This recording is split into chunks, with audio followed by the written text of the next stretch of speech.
The water crisis in Jackson, Mississippi is one that's highlighted how harmful the failure of our governmental systems can be to a populace. Now, parents in Jackson are worried that potential lead in the water is hurting their children. I'm Yasmin Khan with Rebel HQ, and lead in the water is a particularly horrifying thing to contend with. We know how damaging lead exposure can be to the human body, which is why we don't put it in things like paint and pencils or makeup anymore. However, the effects of lead can be especially damaging to children under the age of 6 or even to babies that are not yet born because the known neurotoxin can negatively impact their brain development. There's real danger that the injury is going to be permanent and lifelong in them. Dr. Philip Landrigan is Dean of Global Health at Mount Sinai School of Medicine. He's been studying the effects of lead since the 70s. The problem here is that no level of lead is safe. Even low levels of lead, especially if exposure to low levels continues over many months, is going to cause some degree of brain damage to at least some of the children who are exposed. And that's a big deal.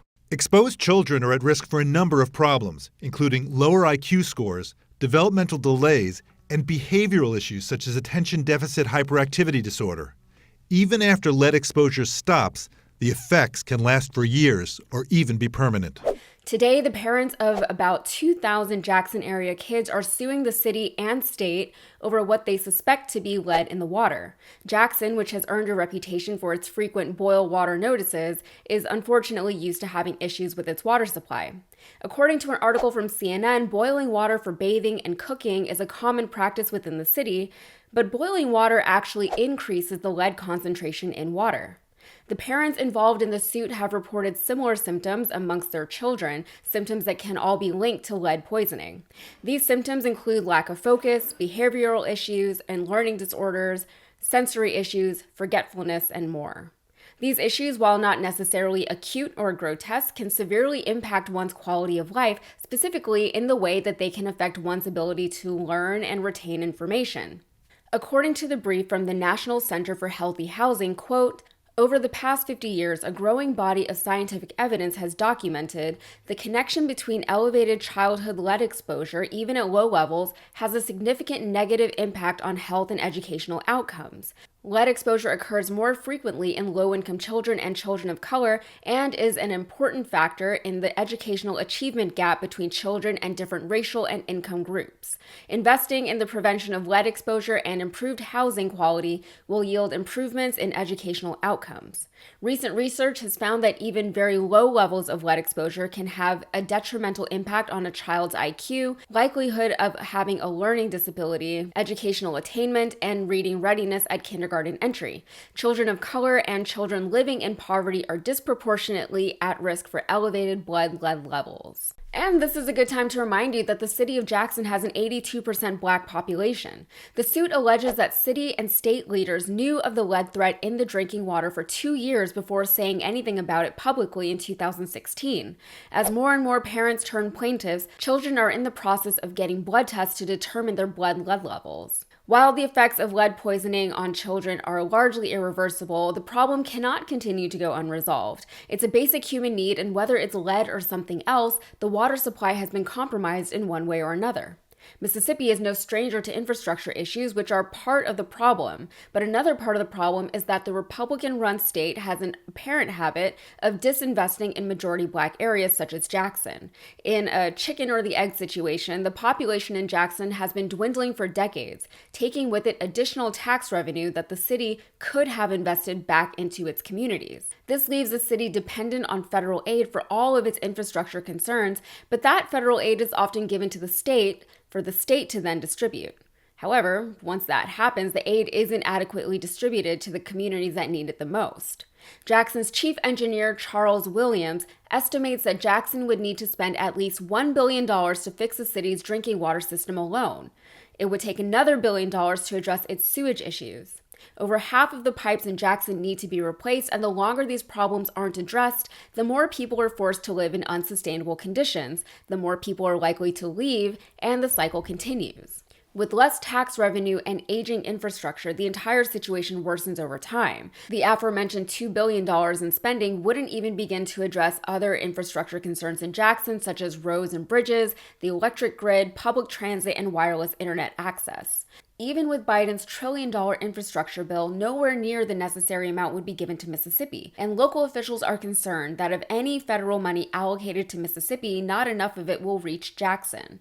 With recent reports that NFL Hall of Famer Brett Favre and others were involved in a statewide and governor-supported scheme to siphon money away from Mississippi's poorest communities, which, by the way, are amongst the nation's poorest communities, it's easy to understand the trepidation coming from Jackson City officials. Another layer to this story is the issue of privatization of public services, which is a common one that often gets brought up in debates between the left and right wings of this country. Opponents of privatization argue that the state has an obligation to support its citizens and their lives, giving them at the very least access to basic human needs like water. Proponents of privatization argue that private firms more likely have the know-how and the expertise to design and manage better systems for people than whatever the government could produce.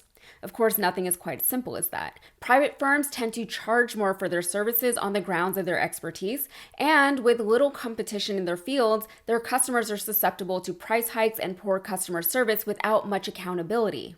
The government's inability or unwillingness to regulate these firms or to break up monopolies leaves residents with few options for acquiring the things they need to just live their lives.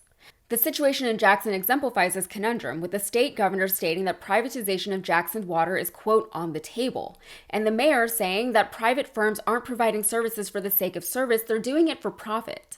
He argues that privatizing Jackson's water would lead to higher prices and less transparency. And Jackson isn't the first city to face a dilemma as similar situations have arisen in Flint, Pittsburgh, and Baltimore. In 2018, the city of Baltimore actually became the first in the nation to ban the privatization of water. Now, Mildred Warner, an urban planning professor at Cornell, published a study in 2010 that found that privatization of public services didn't necessarily result in better efficiency or lower costs.